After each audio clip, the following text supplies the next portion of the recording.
इंदुरीकर महाराजांनी मुलगी ज्ञानेश्वरीच्या लग्नावर किती खर्च केला असेल आणि इथं किती एकरात मंडप टाकला गेला माहिती आहे? आता ज्यांना 100 एकर कळत नाही त्यांच्या माहितीसाठी मी एक गणित समजून सांगतोय, ते नीट पहा.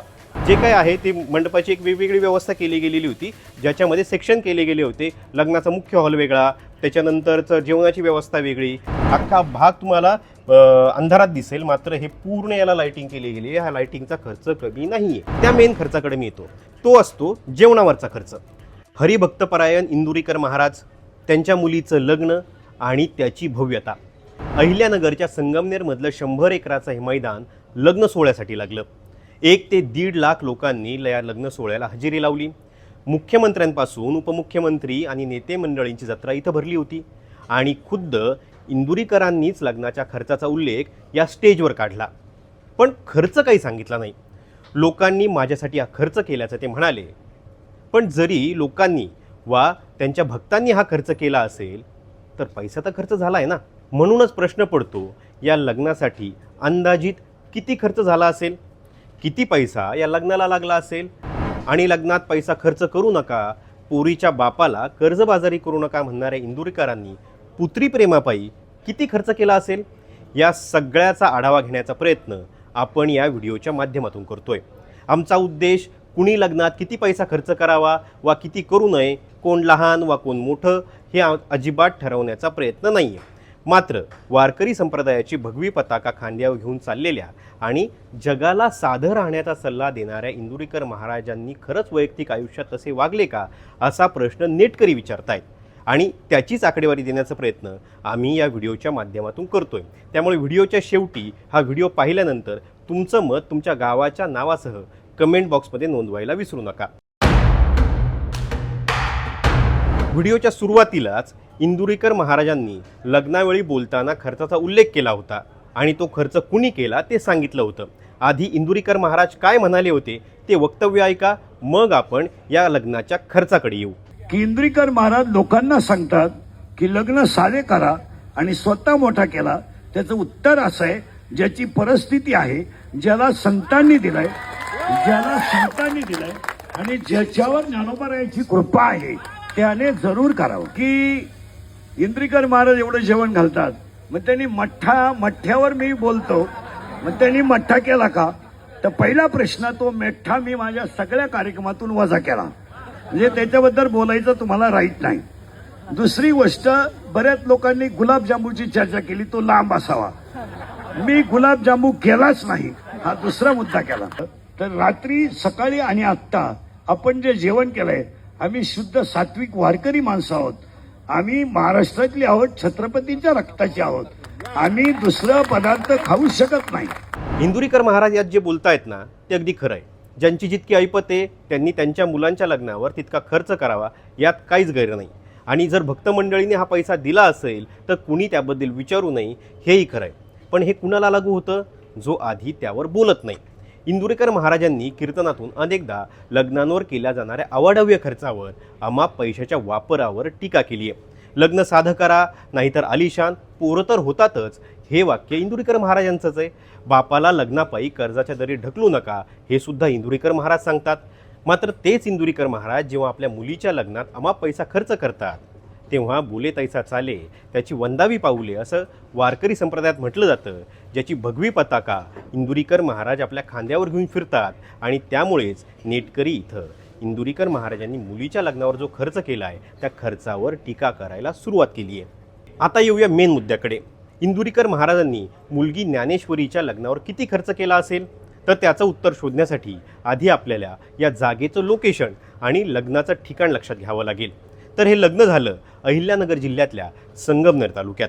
इथल्या गुंजाळवाडीचा हा भाग आहे जिथं हा लग्न सोहळा पार पडला. आणि इथं किती एकरात मंडप टाकला गेला माहिती आहे? तब्बल 100 एकरावर. आता ज्यांना 100 एकर कळत नाही त्यांच्या माहितीसाठी मी एक गणित समजून सांगतोय, ते नीट पहा.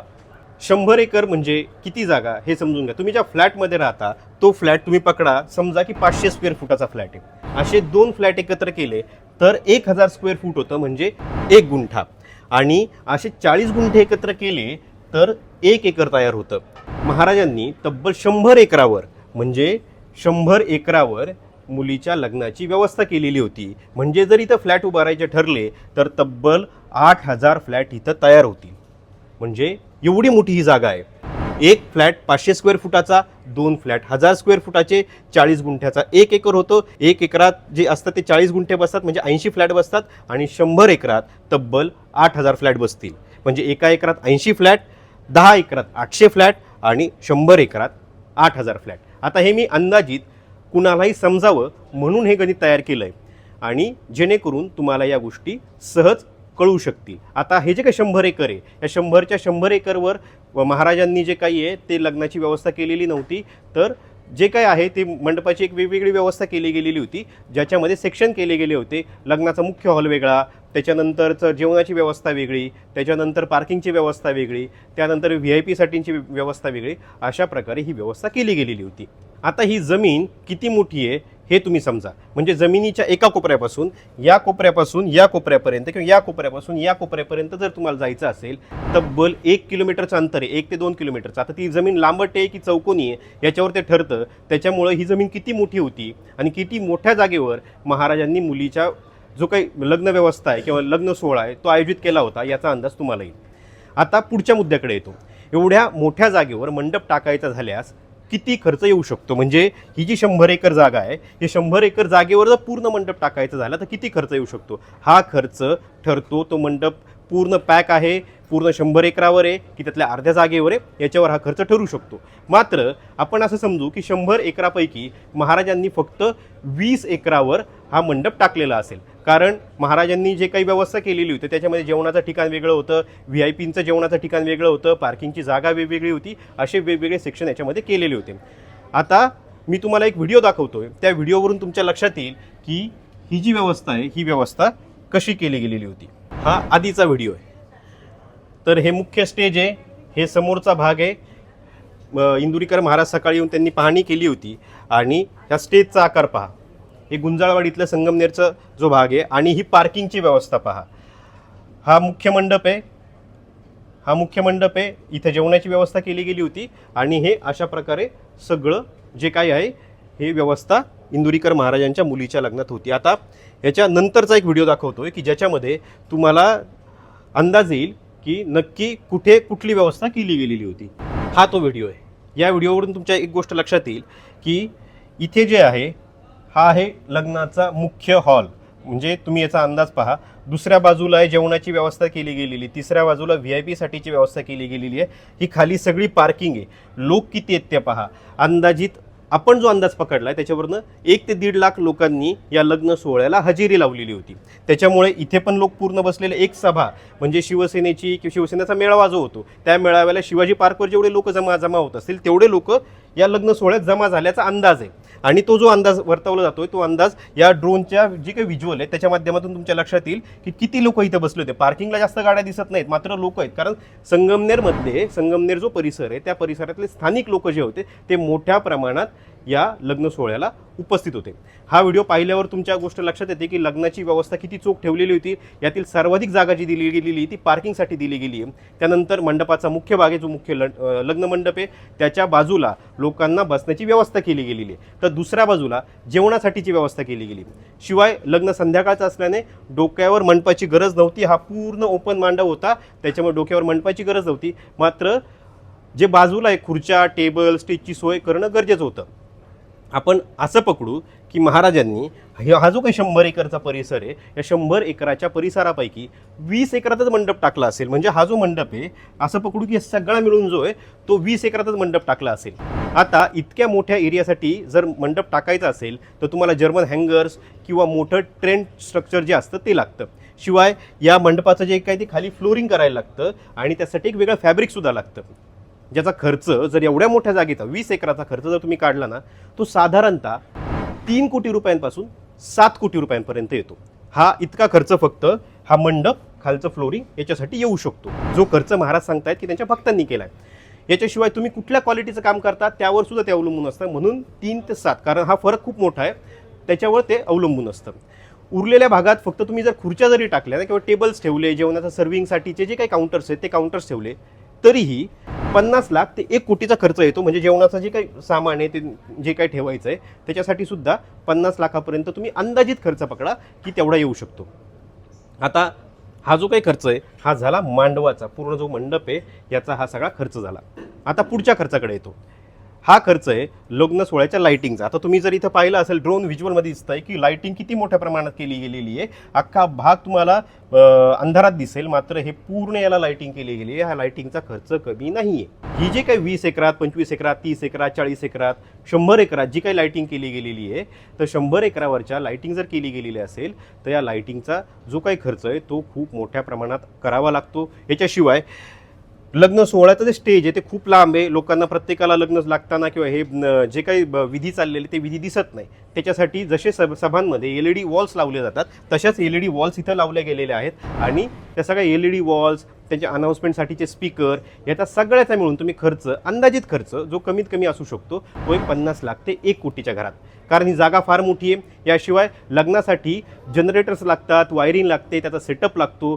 त्या सेटअपसाठी सुद्धा कमीत कमी 10 लाख, 15 लाख, 20 लाखापर्यंतचा खर्च तुम्ही पकडून चला.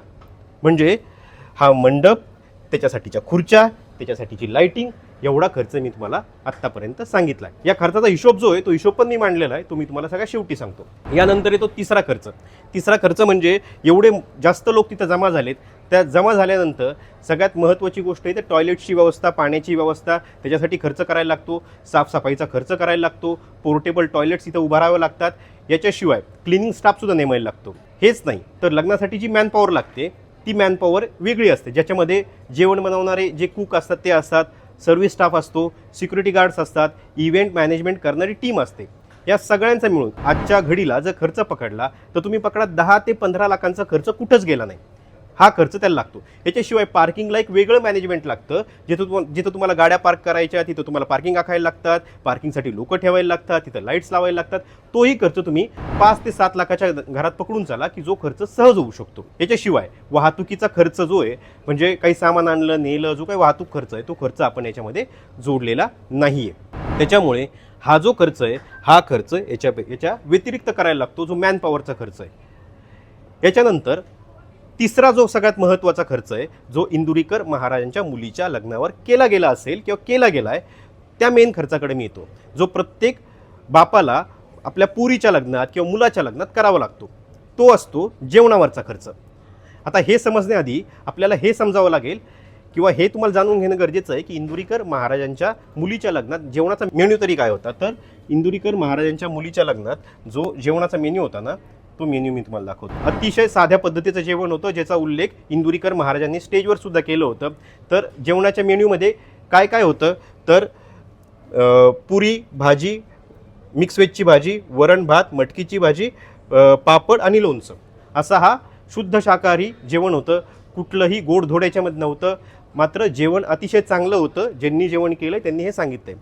त्याच्यामध्ये पुरी होती, मिक्स व्हेजची भाजी होती, वरण भात, लोणचं, पापड आणि मटकीची भाजी, हे सगळं होतं. तुम्ही जर ही प्लेट पाहिली, ही जी प्लेट आहे सध्याच्या दरानुसार, जो काही सध्याला बाजारात दर चालू आहे त्या दरानुसार जर एका प्लेटचा पर प्लेट खर्च काढला, कारण लग्नामध्ये पर प्लेटचा खर्च काढायला लागतो, किती पाहुणे तुमच्याकडे जेवायला येणार आहेत, आणि त्या पर प्लेटनुसार तुम्हाला जेवण दिलं जातं. कुठलाही कॅटरर्स असेल त्याच्यानुसार तुम्हाला जेवण देतो. तर पर प्लेटला 70 ते 100 रुपयाच्या घरात हा खर्च जाऊ शकतो. आता हा जेवणाचा खर्च जर काढायचा असेल तर आपल्याला हे लक्षात घेतलं पाहिजे, जर पर प्लेटचा खर्च 70 ते 100 रुपये असेल तर या लग्नात लोक किती जेवले असतील ना, हे माहिती असणं आपल्याला गरजेचं आहे. तर एक जो अंदाज आहे त्या अंदाजानुसार जवळपास 1 ते 1.5 लाख लोक या लग्नात आले होते असं समजून चला. त्यातले 50,000 लोक जेवलेच नाही असं समजू, तरी जवळपास 70,000 ते 1 लाख लोक जेवल्याचं आपण मानलं तरी तो खर्च किती होतोय पहा. त्याही खर्चाचं गणित आपल्याकडे आहे. ही जी काही प्लेट आहे या प्लेटचा खर्च आपण पकडला 70 रुपये ते 100 रुपये. 70 रुपयाने जर पकडला आणि 1 लाख लोक जर जेवले असतील तर 70 लाख रुपये, आणि 100 रुपये जर पकडला तर जवळपास 1 कोटी रुपये. म्हणजे पर प्लेटचा खर्च जो आहे तो 70 ते 100 रुपये हा अंदाजित खर्च दिलेला आहे. 1 ते 1.5 लाख लोक जेवले असं समजू, 1 लाख लोकच जेवले असं समजू. तर 1 लाख लोक जेवले असं जर समजलं तर 70 लाख ते 1 कोटी रुपये फक्त जेवणाचा खर्च होतो. आणि हा जो खर्च आहे हा आपण फक्त एक अंदाजित खर्च पकडला आहे. याच्यामध्ये अन्न जे वाया जातं ते आपण पकडलं नाही आहे, जास्तीचे पदार्थ पकडले नाही, वाहतूक खर्च पकडले नाही, बाकीचे कुठलेही जास्तीचे खर्च जे आहेत ते जास्तीचे खर्च आपण याच्यामध्ये पकडलेले नाही. म्हणजे फक्त जेवणावर 70 लाख ते 1 कोटी रुपये हा खर्च अंदाजित असू शकतो.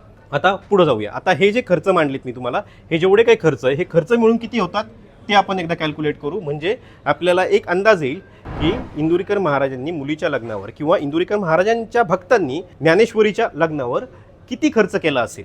कारण पैसा तर खर्च झाला असेल. कुणाला जरी म्हणजे एका भक्ताने दान जरी दिलं किंवा एका भक्ताने स्वतःची केटरस आहे त्यांनी जरी ते केटरस लावलं तरी त्याला तर खर्च लागणारच आहे. तो खर्च किती आहे हे माहिती असणं आपल्याला गरजेचं आहे. तुम्ही पकडा आत्तापर्यंत आपण जो काढला होता तो मंडपाचा खर्च पकडा तुम्ही 3 ते 7 कोटी रुपये हा व्हेरी असू शकतो.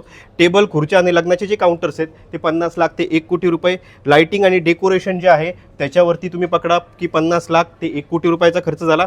जनरेटर वायरिंग आणि इतर जो सेटअप लागतो सगळा ऑडिओचा सेटअप लागतो त्याच्यासाठी 15 ते 20 लाखाचा खर्च. सर्व्हिस स्टाफ जो आहे तो पूर्ण ज्यांना पैसे द्यायला लागले असतील जो काय सर्व्हिस स्टाफ आहे पूर्ण त्याला पकडा तुम्हाला 10 ते 15 लाख रुपये खर्च आलेला असेल. पार्किंग मॅनेजमेंट जे आहे त्याला 5 ते 7 लाख रुपयांचा खर्च असेल आणि जेवणाचा खर्च 70 लाख ते 1 कोटी रुपये. म्हणजे तुम्ही जर आत्तापर्यंतचा पूर्ण जर खर्च काढला तर तो खर्च होतो या सगळ्याची टोटल जर केली तर किमान 5 कोटी रुपयांचा किमान खर्च होतो आणि सरासरी 10 कोटी रुपयांपर्यंत हा खर्च जातो. बरं, याच्यामध्ये सगळ्यात महत्त्वाची गोष्ट आहे, जी महत्त्वाची गोष्ट ही आहे ना, याच्यापेक्षा पण मोठे खर्च लग्नात असतात. याच्यात आपण नवरा नवरीचे कपड्यांचे पैसेच पकडलेले नाही. जो बस्ता बांधला जातो त्याचे पैसे पकडलेले नाही. नातेवाईकांना कपडे घेतले जातात त्याचे पैसे पकडले नाही. याच्याशिवाय जे काही नवीन वेगवेगळे विधी केले जातात, हळदीचा विधी असतो, मेहंदीचा विधी असतो किंवा त्याच्यात डान्स असतो, इतर बाकीच्या सगळ्या गोष्टी असतात त्याचे पैसे पकडलेले नाही आहे. त्यांनी वापरलेली जी गाडी होती, जी आलिशान गाडी वापरली त्यांनी येताना, ती गाडीचा खर्च आपण पकडलेला नाही आहे. मुख्य डेकोरेशन जे करण्यात आलेलं होतं लग्नामध्ये त्याचाही खर्च पकडलेला नाही आहे. हळद मेहंदीचे जे काही किंवा त्याच्या लग्नाच्या आधीचे जे काही विधी आहेत त्यांचे कुठलेही खर्च आपण यात पकडलेले नाही आहे.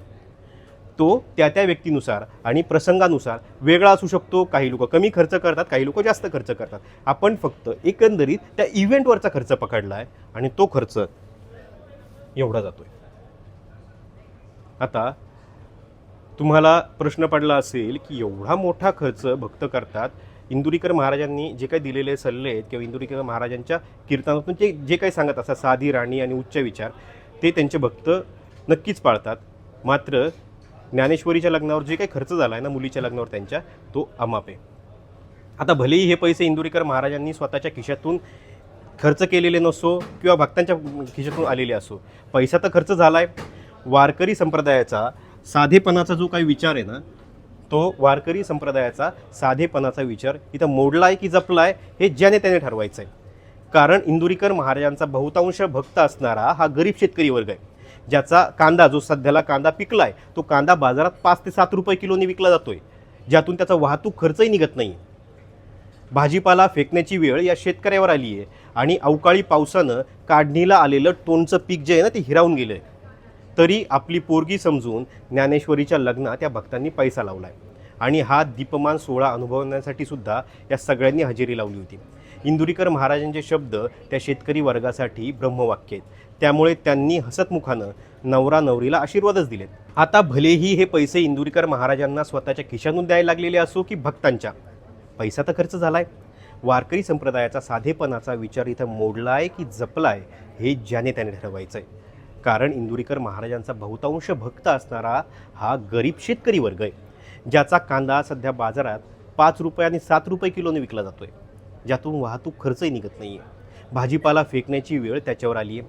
अवकाळी पावसानं काढणीला आलेलं टोनचं पीक हिरावून गेलं आहे आणि त्यानं आपली पोरगी समजून ज्ञानेश्वरीचं लग्न लावलं आहे आणि हा दीपमान सोहळा अनुभवण्यासाठी इथं हजेरीसुद्धा लावली. इंदुरीकर महाराजांचे हे शब्द त्या शेतकरी वर्गासाठी ब्रह्मवाक्य आहेत. त्यामुळे त्यांनी हसतमुखानं नवरा नवरीला आशीर्वादच दिलेत. फक्त प्रश्न इथं एकच आहे, जो आम्ही नाही तर संत श्रेष्ठ जगद्गुरू तुकोबा रायच विचारतात, ज्याचं उत्तर ज्यानं त्यानं शोधण्याची गरज आहे. आणि तो प्रश्न आहे, बोले तैसा चाले त्याचे वंदीनं पाऊले, अंगे झाडीनं अंगण त्याचे दासत्व करीनं, त्याचा होईनं किंकर उभा ठाकेन जोडूनी कर. हे जे वाक्य आहे ना ते वाक्य महत्त्वाचं आहे. आणि तुकोबाराय शेवटी म्हणतात, तुका म्हणे देव त्याचे चरणी माझा भाव. हे असं आपण खरंच वागतोय का हे आपलं शोधलं पाहिजे. बाकी अनेकांना प्रश्न पडला असेल इंदुरीकर महाराजांचे जावई नक्की काय करतात, तर त्याचा व्हिडिओसुद्धा आम्ही बनवला आहे, ज्याची लिंक कमेंट बॉक्समध्ये देतो आहे आणि डिस्क्रिप्शन बॉक्समध्ये सुद्धा आहे. तो व्हिडिओ नक्की जाऊन पहा आणि अशाच समाजोपयोगी व्हिडिओसाठी टाइम्स नाऊ मराठीला सबस्क्राईब आणि फॉलो करायला विसरू नका. धन्यवाद.